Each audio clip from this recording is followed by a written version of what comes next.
I'm not sure I got much out of that meeting. Why do you say that? I understood what was said. Is it because you have not an iota of comprehension about how we go from trees in the forest to a finished sheet of paper here? I'll have you know that I hold a master's degree in business. Woo. I am so impressed. And I'll have you know that I have worked in this industry since 1982. I started out on the other side, chopping trees and debarking them. I worked my way up through learning on the job. Not like you, who was still in the nursery back then. I have been part of this industry's evolution. But I hold a degree from a prestigious university. And I am so impressed. You have a piece of paper. I have real life, hands-on experience. You can take your fancy degree and wipe your ass with it. Ah, yet you will never hold my position, as a master's degree is a prerequisite. And somehow you think that that makes you better than me. How? Because I have a master's. You have a piece of paper that says you completed a bunch of courses. It does not infer upon you automatically the knowledge needed to understand this business. Or perhaps I am misunderstanding. Did the school perform a Spock mind meld?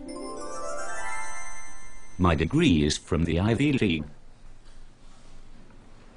And I'm sure they taught you all of the intricacies to every facet of this operation. Do you know why you didn't find this meeting productive? Because you are so full of yourself that you couldn't ask, "What is that?" Or, "What do you mean?" Well, I wasn't going to make a fool of myself. But you just did. By feeding your ego and pretending to understand things that you do not. Real learning happens when you ask questions, seeking to understand. And then actually listening to the response. Not by formulating your next corporate speak comeback. You are preposterous.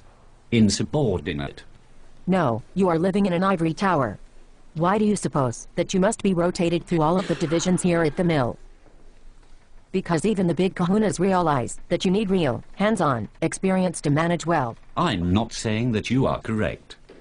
But I can see some of the value in work experience. You see the value in experience. Only because I made my point using the big kahuna prescribed corporate training ritual. My point was just as valid, having said it on my own merit. But you wouldn't hear that. This is what I meant when I stated you must actually listen and understand a response. You don't find yourself silly, sitting on your high horse, yet you can't accomplish a thing without my team's knowledge? So, who really is more valuable than whom here? Get over yourself. Oh, and welcome aboard to the mill.